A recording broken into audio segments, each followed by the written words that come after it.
for tuning in. Welcome to our segment on the Floating Disk Lab. As I head to the lab now, it is imperative to understand that photosynthesis provides the Earth with oxygen, and the rate that photosynthesis occurs can be measured by how much oxygen it gives off and how much carbon dioxide is consumed. Normally, leaves or leaf disks float because they have carbon dioxide and oxygen in their systems. However, if gases are removed, the leaves will sink and photosynthesis will not be able to occur.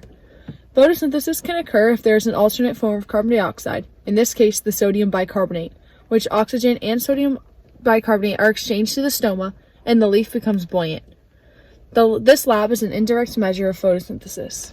In order for this lab to be complete, one must know the equation for photosynthesis. The equation is the combination of water, carbon dioxide, and light energy to produce glucose and oxygen. Now to the fun part! Materials necessary to complete this lab are as followed.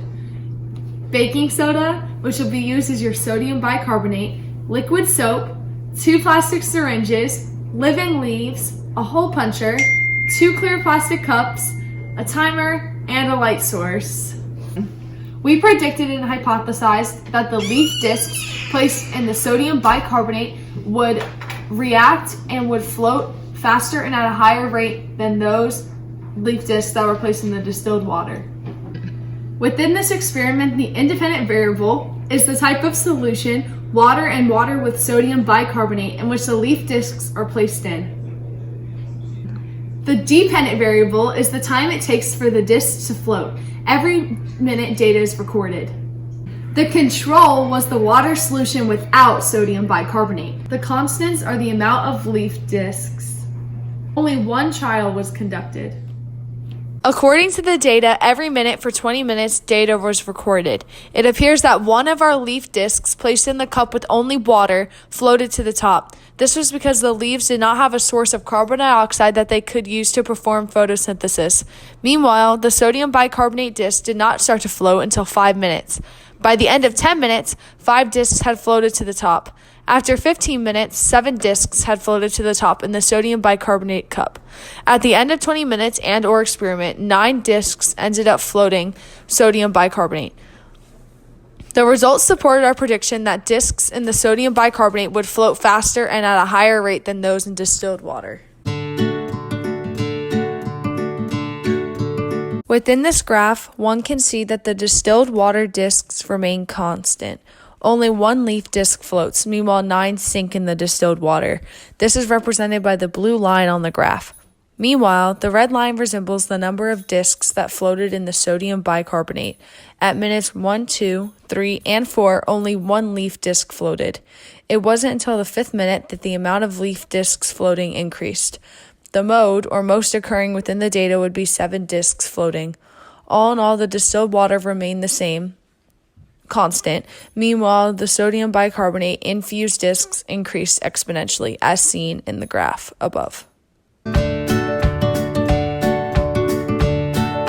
The first group we compared data with was a group that utilized a green light versus the incandescent lamp, which we utilized. The green light caused 0 chads to float within the distilled water. Meanwhile, the incandescent light allowed for 1 chad to float in our distilled water solution. Also, this group found that in the green light, only 1 chad floated in the sodium bicarbonate versus 9 of ours that floated by the end of our experiment. The chlorophyll of the leaf discs do not absorb green light as quickly, therefore photosynthesis cannot occur. Meanwhile, our incandescent light is made up of blue, red, and green light, which allows the plant to reflect, giving the chad its color and absorbing other 2 colors for energy. Meaning, chlorophyll absorbs red and blue light more readily than the green light. We were the control group and therefore made no changes to the instructions and/or experiment. Group 1's experiment remained constant with CO2 and without CO2 and the green light. Meanwhile, ours expanded exponentially, especially in the sodium bicarbonate solution.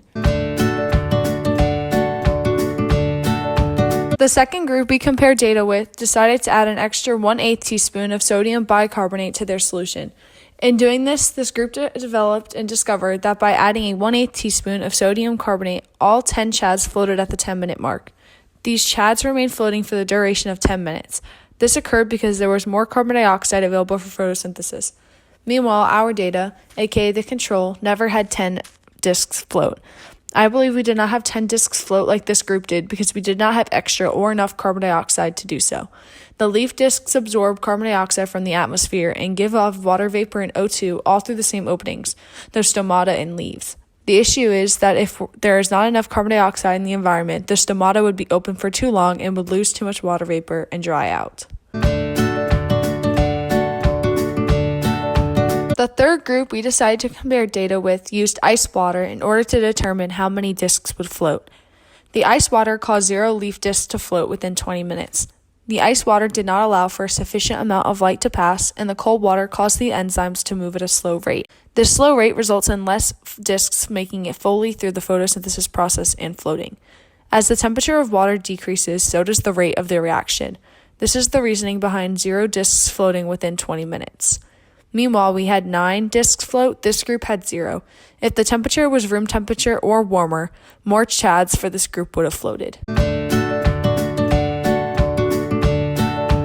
All in all, it is clear to see that out of all the controls that were tested, that the best results occurred with the incandescent light and when a 1/8 teaspoon or more of sodium bicarbonate was added. Adding more sodium bicarbonate resulted in all 10 chads floating, for more carbon dioxide was present for photosynthesis. The ice water decreased the temperature below the enzyme's optimal temperature and resulted in 0 chads floating in 20 minutes. When temperature decreases, so does the rate of enzymes and photosynthesis. Within this lab, it has been concluded that a solution with more carbon dioxide will have the highest rates of photosynthesis. When there is more carbon present, more carbon can be fixed, therefore making photosynthesis quicker and easier. The distilled water solution took the longest for photosynthesis to occur because there was not enough carbon dioxide in the water, making photosynthesis occur slowly. One may ask, what was the purpose of creating a vacuum with the syringe? Well, the leaf discs normally will naturally float. However, the vacuum causes the air spaces in the leaf discs to be filled because it takes the air out of the leaves. As water fills the leaves, the density increases and the leaf sinks in the syringe. We also removed the air from the leaf chad's central vacuole and was being replaced with water. For this procedure, we wanted the discs to sink because once placed under the light and in the bicarbonate solution, we can tell the process of photosynthesis is taking place as the discs rise. Another question one may ask is, where did the leaf discs get the carbon dioxide needed for photosynthesis? The sodium bicarbonate ion acts as a carbon source for photosynthesis, making the discs sink. These discs end up removing carbon dioxide from the baking soda that was mixed with the distilled water. This was the start for the photosynthesis. What made the disc leaves float? As the process of photosynthesis continues, the leaf converts the carbon source into oxygen. This oxygen is then released into the interior of the leaf, causing the buoyancy of the disc to change, which makes the leaf float. When the leaf discs were put into the distilled water and the sodium carbonate, carbon dioxide re-entered the chad, which causes it to float. In every experiment, there are always sources of error. In our experiment, we think that the pipettes lost water within the process of creating a vacuum for the leaves. Therefore, there may not have been exactly 2 to 3 centimeters like the experiment asked for. Also, when we stirred the solutions using the pipettes, we did not take into account the CO2 pipette mixing with the distilled water. These errors could have created different results. An error in comparison 1 group data was the incandescent light that was near their green light. The light from the incandescent light from another group could have also reached their cups. According to them, their CO2 cup was closer to another group's incandescent light, which could have skewed results. An error in comparison group 2's data was that they did not stir the cup to get the discs off of the sides of the cups until a few minutes in. An error in comparison 3's data was that they applied the head shields too late, which fluctuated the temperature. All in all, by completing this lab, we learned the importance of having all reactants of photosynthesis. Since the distilled water lacked carbon dioxide, less leaf discs fully photosynthesized. We also learned that environmental variables like light intensity, color of the light, temperature, and pH all affect the rate at which photosynthesis occurs. We also discovered that sodium bicarbonate increases the rate of photosynthesis by providing the reaction with extra carbon dioxide. The produced oxygen in this case was the byproduct. The sodium bicarbonate ions act as a carbon source and cause the leaf discs to float at a faster rate. The ice water or a decrease in temperature slows down enzymes and decreases the rate of photosynthesis with it. A warmer temperature increases photosynthesis reaction time.